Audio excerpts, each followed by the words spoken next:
page 11. Macbeth dies in the battle. He is killed by Macduff. This is the catastrophe. But this is preceded by his recognition and realization of his folly. The final scene of the School for Scandal reveals the truth and resolves the loose ends. Sir Oliver Surface, having put each of his nephews to the test, is recognized in his own person. Lady Sneerwell's plot to discredit Charles is brought to light by means of Snake's uncharacteristic truthfulness, and Joseph's hypocrisy is further unveiled. Maria and Charles are married. The Tisels come to terms. Thus all the complications are unknotted and the play ends in happiness. Maria attains enlightenment and Stoic calm, where Bartley's dead body is brought in. 3 unities. Classical drama observed 3 unities. Unities of action, time and place. For Aristotle, the primary requisite of tragedy is unity of action. Aristotle said that a play should be the imitation of a single action, the parts of which were to be so arranged that if any of them were removed or shifted, the whole would suffer. About the unity of time, Aristotle says that, quote, tragedy endeavors to keep as far as possible within a single circuit of the sun or something near that, unquote, stop. Aristotle also ruled out change of places in consecutive scenes in the interest of the centrality and unity of effect. Aristotle emphasized the unity of action and spoke of other unities in a causal manner. Para. The Italian and French critics of the Renaissance made the unity strict laws. Castel, Castel, Vitro, Vetro, wrote a book called Poetica in 1576. Vitro prescribed the 3 unities as compulsions in a drama. 2 of the greatest exponents of neoclassicism, Corneille, Corneille, and Dryden, felt that the observance of the unities is not conducive to the verisimilitude or probability. Racine adhered to the unities. In The Tempest, Shakespeare follows the unities. The rules of unities were, however, not dominant in English neoclassicism. Dr. Johnson, in his preface to Shakespeare, rejected the 3 unities. Ben Jonson, who was a classicist in the Elizabethan time, did not observe the unities strictly. In England, the unities of time and place were regarded as optical devices for the dramatists. An example of a modern play composed strictly according to the unities is Tennessee Williams' Cat on a Hot Tin Roof. Subplot, parallelism and contrast. Subplots are not allowed in Greek drama, which emphasizes the unity of action. Subplot is a secondary action coincident with the main one in a novel or a play. Subplots are employed in comedies for parallelism and contrast with the main plot.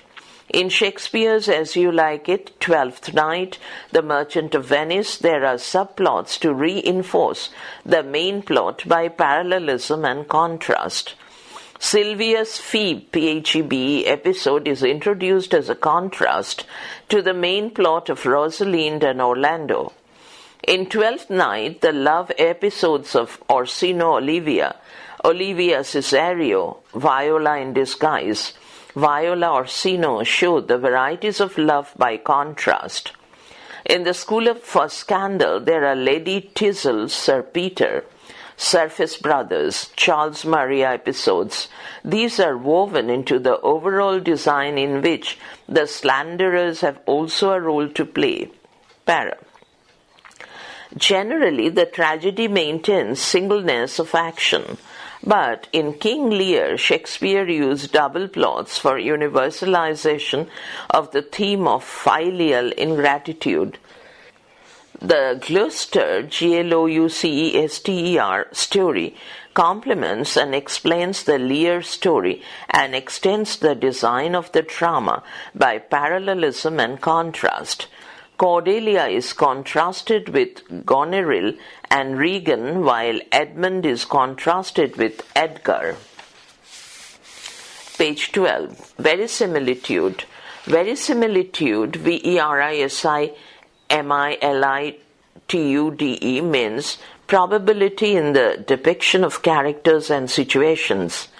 Creation of the illusion of reality is the chief aim of the dramatic and fictional art, and this is achieved by the note of authenticity in the depiction of experiences and in its structural arrangement of plot and character. The action and characters represented in a work of art must seem to render probable. Para.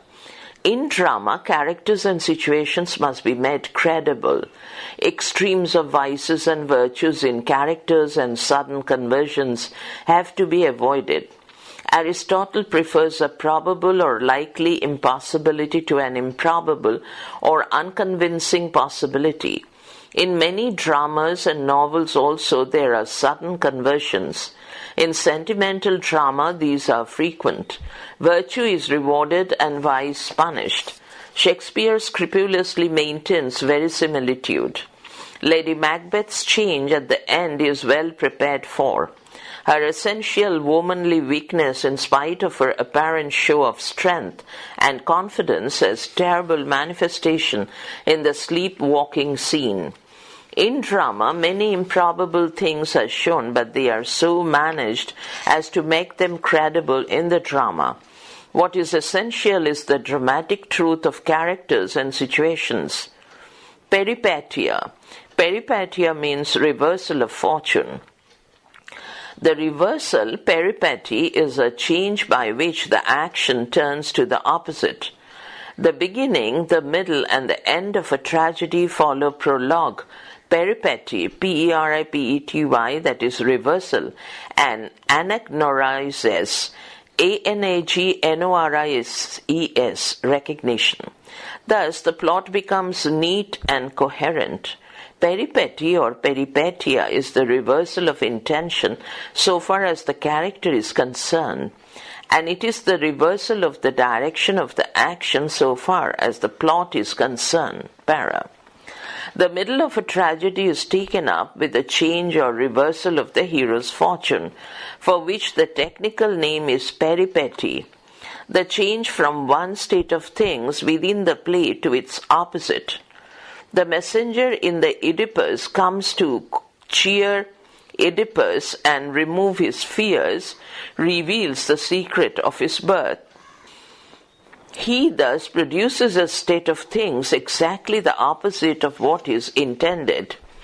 Peripety has the greatest effect on the mind because tragic incidents occur unexpectedly and at the same time in consequence of one another. In peripety, quote, the movement is first one way and then the other, unquote. Potts, P-O-T-T-S, dash, Aristotle on the Art of Fiction. Anagnorisis. Peripety is followed by discovery or recognition. Anagnorisis. It completes the plot structure. Peripety is rooted in ignorance, and discovery is the change from ignorance to knowledge. Aristotle restricts discovery to a recognition of persons or to a disclosure of mistaken identity. He says that the discovery by giving knowledge in place of ignorance also brings about a change, quote, to either love or hate in the personages marked for good or evil fortune, unquote, stop. His standard example is the Oedipus. There is another kind of discovery of truth. In Aristotle's language, it is a change from ignorance to knowledge. Creon in Antigone discovers the truth and knows his folly in persisting in his obstinacy at the end. This leads to his enlightenment. Macbeth discovers the truth when he realizes the folly of his ambition. Quote, tomorrow and tomorrow, unquote, speech is an eloquent testimony to his enlightenment, attained after a series of wrong steps he has taken due to his ignorance and folly.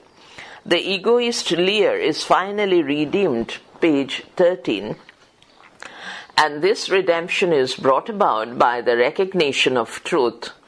The discovery of truth, anagnorisis, is the awakening from a state of ignorance which is the very essence of hamartia, Hamartia, error of judgment.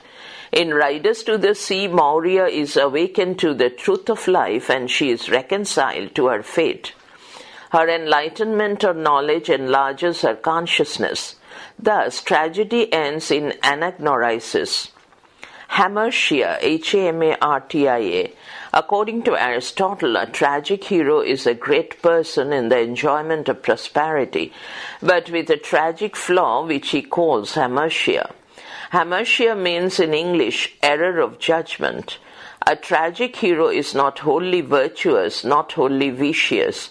The tragedy of virtuous man is shocking and distinguishing, while the tragedy of vicious man cannot move us to pity and fear. A tragic hero therefore has a flaw in his character. His tragedy is due to error of judgment. Para. Quote, hamartia, unquote, means missing the mark. Aristotle had in mind Greek tragedies when he wrote Poetics. In Greek tragedies, characters are guided by divine commands and they rush to predetermined end shaped by the gods. They may have illusions or pride about their conduct, but tragedy is not precipitated by their errors. Hamartia means ignorance of some material fact or circumstances. Oedipus is ignorant of the circumstance that he has killed his father, and the discovery of the fact produces a result other than what he expected. Even in Shakespearean tragedy, tragedy is not due to any tragic flaw as it is supposed. It is not Macbeth's ambition or King Lear's impetuosity that is responsible for their tragedy. The heroes are confronted with situations which neutralize their qualities and make their virtues their enemies. Aristotle's theory that virtuous men cannot be the heroes of tragedy is also not tenable. Drinkwater made a tragedy out of Abraham Lincoln, who has no blemish. Bernard Shaw's St. John is the tragedy of a saint who is a combative heroine. Chorus. Chorus. The chorus was an important feature in Greek dramas. A group of characters, male or female, remain on the stage from the beginning to the end singing songs and also participating in the action of the drama. Tragedy arose out of the chorus, whether dithyrambic, dithyrambic, or of some other sort. Even when dialogue took the leading part, chorus remained an organic part of the drama to express the spiritual significance of the drama. Para. The main function of the chorus is singing and dancing. The chorus adds the lyric quality to the drama and help in transforming horror and pain to beauty and music. The chorus represents the thought of the play. It gives the collective wisdom of the community. The chorus comments on the action in lyrical passages. In the tragedies of Sophocles and Aeschylus, the connection between the chorus and the action of the play was close and organic. In the tragedies of Euripides, the chorus came to occupy a small space, and the choral odes were little more than musical odes. Tragic or dramatic irony. Sophocles and Shakespeare are masters of tragic irony. Tragic irony is to be distinguished from rhetorical irony, which consists in saying one thing but meaning the opposite. Page 14. The classic example of this kind is Irony. The classic example of this kind of irony is Antony's repeated assertion in Julius Caesar that, quote, Brutus is an honorable man, unquote, stop. Tragic or dramatic irony is inherent in the plot. Man acts in ignorance and his speeches and deeds are double-edged. Para. Irony pervades Macbeth, in which every act is followed by a consequence that is the opposite of what was intended or expected. There is deep irony when Macbeth invites himself to Macbeth's castle. He is full of praise for the calm beauty of the castle, but he does not know that death lurks there. Irony consists in the contrast between the ignorance of characters and knowledge of the spectators. Macbeth has the illusion that will be safe by having Banquo killed, but the more he desires safety, the more he becomes unsafe. The contrast between illusion and reality constitutes the dramatic irony. In Riders to the Sea, Moria says that she will have no son left in the world. The unconscious prophecy has ironical overtone. Para. In comedy, there are instances of comic irony. The disguises adopted by Viola in Twelfth Night and by Sir Oliver Surface in The School for Scandal create ironical situations. The audience shares the secret, whereas characters are ignorant. When Viola speaks of the love of his imaginary sister, we know that it is Viola's love that she is speaking. Sir Oliver's remark about the screen behind which his wife is hidden, quote, you make even your screen a source of knowledge, unquote, is shot with comic irony. Comic relief or tragic relief. Comic relief is a device to relieve the tension of tragedy. Some humorous scenes or characters are introduced as relief to the strain and stress experienced by the audience at the sight of tragic sufferings presented in a tragedy. It provides some kind of relaxation to the audience in the minds of their horrible experiences. It is also justified by the psychological law of contrast. The porter scene in Macbeth relieves the tragic tension, and it, at the same time, emphasizes the horror by the grimness of its contrast. The grave diggers in Hamlet serve similar purposes. The fool in King Lear, by his humorous talks, exposes the folly of Lear. He provides mirth by his amusing talks and at the same time brings out the tragedy of Lear. Para. In Greek tragedies, comic scenes are not allowed. Greek tragedies would not permit the mixture of the tragic and the comic.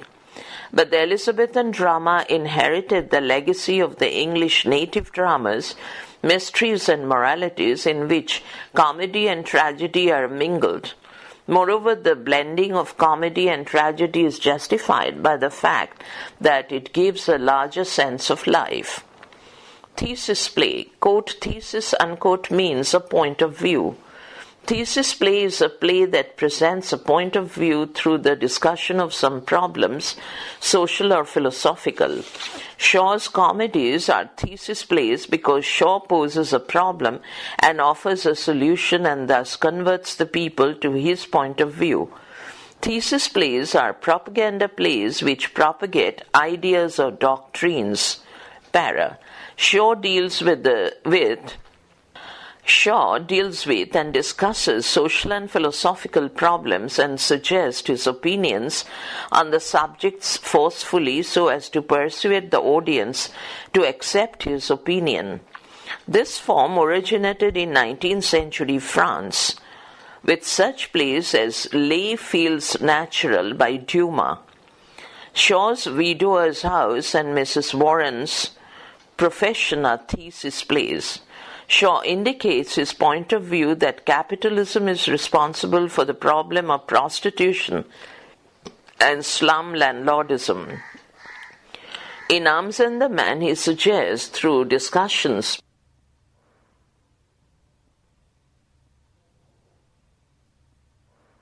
page 15, that conventional ideas of love and war are wrong. Love is a biological urge and soldiering is a profession. Shaw's method is comic. Ibsen, the Norwegian dramatist, presents the problems objectively with tragic overtones. Galsworthy's justice pleads for the end of the brutal prison system. Problem play. It is generally said that problem play is one which deals with social problems. But problem play is different from a propaganda play or a thesis play. Really speaking, a problem play is one that poses the problem and keeps it unsolved. In a problem play, the dramatist hints at the problem but does not offer any solution or his definite opinion. Shakespeare's Measure for Measure, Troilus and Cressida, and Hamlet are problem plays, but Shaw's plays and even Galsworthy's plays like Justice and Strife are propaganda plays because in these plays the viewpoints of the dramatists are prominent.